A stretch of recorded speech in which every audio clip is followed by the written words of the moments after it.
untuk menjawab pertanyaan Malaysia kini dan merujuk kepada dakwaan yang dilaporkan dalam malaysiatoday.net dan juga dipetik oleh akhbar-akhbar tertentu. Saya ambil kesempatan memberi penjelasan yang ringkas. Dakwaan adalah satu memo yang dibocorkan itu membukti Ketua Menteri telah secara peribadi intervene dalam land approval kepada KLIDC. Walaupun isi kandungan dia pun merujuk kepada lain-lain perkara, tetapi tajuk ini amat mengelirukan sebab memo yang digunakan oleh Malaysia Today, kalau baca tajuk saja sudah tahu jawapan dia. Perkara yang dinyatakan dalam memo ini adalah berhubung dengan permohonan kebenaran merancang. It is a matter relating to the planning permission application. Memo ini tidak ada kaitan dengan tender untuk menjual tanah yang sudah berlaku sebelum ini, sudah pun ditawarkan, dan oleh kerana KLIDC mendapat milikan tanah, barulah dia berhak untuk apply planning permission. Jadi cuma merujuk kepada tajuk ini sudah tahu jawapan. Ianya tidak kaitan dengan penawaran tanah kepada KLIDC setelah tender terbuka dijalankan. Memang tidak dinafikan sebagai kerajaan negeri, MPPP ke, agensi teknikal ke, atau Town and Country Planning Department ke, sampai Exco, sampai kerajaan negeri ataupun Ketua Menteri memang menerima surat-surat atau rayuan-rayuan. Sebab dalam satu permohonan kebenaran merancang, apabila dikemukakan kepada majlis, kalau ianya melibatkan pelingkungan dan sebagainya, ianya dirujuk kepada JPPD dan akhirnya kepada Jawatan Kuasa Perancang Negeri, di mana permohonan ataupun rayuan boleh dipertimbangkan dengan syarat-syarat tertentu dikenakan.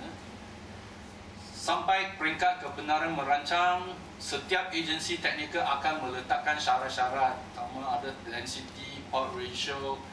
Kalau JKR akan memastikan service road disediakan. Kalau JPS mungkin parit sekian-sekian besar atau kolam tadahan diperlukan. Itu memang semua dalam proses permohonan, syarat-syarat dikenakan. Tetapi ini tidak bermakna si permohon itu tidak boleh raju untuk meningkatkan density kalau boleh, meningkatkan port ratio kalau boleh, atau kecualikan syarat-syarat teknikal kalau dianggap tidak perlu dan sebagainya. Jadi memang ini satu perkara yang lazim lah, tapi untuk menggunakan memo ini untuk mendakwa Ketua Menteri campur tangan dalam penawaran tanah itu memang tidak berasas. Sebab ini berlaku saya kira 2-3 tahun selepas tanah itu ditawarkan. Itu penjelasan yang kita ingin nyatakan di sinilah. Orang yang faham tentang proses perancangan bandar memang lihat tajuk ini sudah tahu ia relate to the planning permission of the land, nothing to do with the award of the land which happened earlier, much earlier. Itulah penjelasan yang saya ingin berikan, dan harap pihak-pihak yang ingin membuat dakwaan tuduhan sila semaklah, sila semak fakta-fakta sebelum buat sedemikian. Okay. Maybe in the story you claim that you try to imply that the company receives special treatment from federalism. allowed to increase the port ratio? I have already explained. Any applicants can appeal against the planning guidelines. Let's say if the port ratio is 2.5, allowable maximum 5. Someone building a hotel can appeal. Can I get 6? Can I get 7? It's up to the SPC or the Majlis or the various agencies to consider all these application to sometimes to increase, sometimes to decrease also. Don't let me set back 66 feet. Can I set back 20 feet? Things like that. It's up to the technical committee to consider. Of course, the agency will set the condition based on their guideline. Because officer cannot say I decide on what guideline you follow. They must impose the guideline that is approved, that is being used. But beyond that, applicants can appeal to the higher authority, which is the SPC or the State Exco, to consider the appeal. Or even at the Majlis level, certain appeal can be considered by the Majlis, like hawkers center requirement. Can they pay a contribution instead of building a hawker? Let's say only 5 stores needed. It's not meaningful to build a hawker center with 5 stores.